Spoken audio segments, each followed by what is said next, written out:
கர்நாடக மாநிலம் மாண்டியா அப்படிங்கிற மாவட்டத்தில் ஒரு அம்மன் கோயில் இருக்குது. அதை நம்ம இவங்க இந்த கிச்சன் கேபினெட்டு துர்கா ஸ்டாலின்ட்டு யாரோ சொல்லிட்டாங்க. அப்போ கணவர் செஞ்ச பாவத்துக்கு போய் புண்ணியந்தோடு மாட்டாங்க. ஜோசியருங்க சொன்னாங்களாம், கணவர் ரொம்ப பாவம் பண்ணிட்டார், எந்த காசியிலேருந்து இதில் கன்னியாகுமரி வரை எல்லா கோயிலுக்கு போனாலும் அந்த பாவம் தீராது அப்படின்னா. அப்புறம் ஒருத்தவங்க சொன்னாங்களாம், கர்நாடகா மாநிலத்தில் தப்பு செஞ்சு பாவம் செஞ்சதுக்கு நிவாரணம் பண்ணுறதுன்னா அங்கே தான் போகணும் அப்படின்னாங்களாம். அதனால் இந்த அம்மா இங்கேருந்து கர்நாடகா மாநிலம் கோயிலுக்கு போகணும் அப்படின்னு முடிவு பண்ணாங்க. கோயிலுக்கு போகும்போது எடுபடியோட தானே போவாங்க. எப்போவும் அவங்களுக்கு இருக்கிற எடுபடி சேகர்பாபு. சேகர்பாபுவை கூப்பிடலான்னு கூப்பிட்டா இந்த அம்மா செம்ப தூக்கி எறிஞ்சதாக ஒரு செய்தி வந்தது. தோற்ற உடனே சேகர்பாபு வீட்டுக்கு போன உடனே செம்ப தூக்கி எறிஞ்சாங்களாம் மூஞ்சியில்.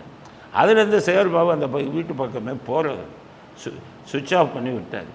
அதனால் கூப்பிட்டுருக்காங்க, சேகர்பாபு ஃபோனை எடுக்கலை.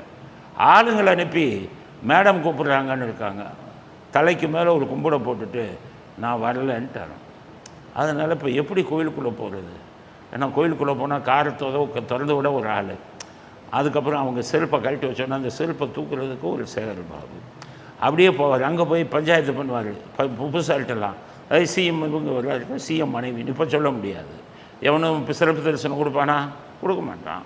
அதனால் இவங்க என்ன பண்ணாங்க, ஸ்டாலின், ஏங்க உங்கள் இந்தியா கூட்டணியில் தானங்க காங்கிரஸ் இருந்தது, அவங்க முன்னாடியெல்லாம் அவங்களுக்கு ஃப்ரெண்டு இல்லை, அதனால் அந்த முதலமைச்சருக்கு பேசி எனக்கு ஒரு விஐபி தரிசனம் வாங்கி கொடுங்கன்னு சொன்னாங்களாம் இவங்க துர்கா ஸ்டாலின். உடனே ஸ்டாலின் ஃபோன் வச்சுருக்காரு சிவகுமாருக்கு நான் ஸ்டாலின் பேசுகிறேன்னு உடனே அவர் ஃபோனை வச்சுட்டாங்க. என்ன நம்ம பேசினாலே ஃபோனை வைக்கிறாங்க, அப்போ விஐபி தரிசனம் கிடையாது, என்ன பண்ணுறதுன்னா சரிங்க நான் சும்மாவே போயிட்டு வரேன்னு போனாங்க.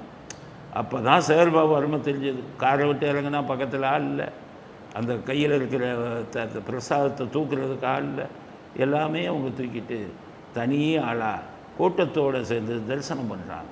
இந்த காட்சியை பாருங்கள், அருமையான காட்சி. என்ன ஆட்டம் போட்டாங்க கோயில்கள் எல்லாம் போய் 4 மணி நேரம் காக்க வைப்பாங்க. இப்போ பாருங்கள் அவங்க போகிறத.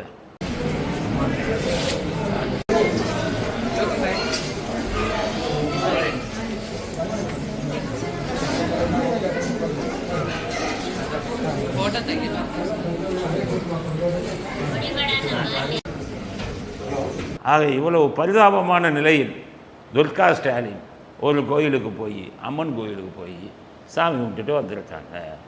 என் புருஷன் செஞ்ச பாவத்தை பூரா தொலைச்சிருங்க, பரிகாரம் கொடுங்கன்னு அம்மன்கிட்ட வேண்டியிருக்காங்க.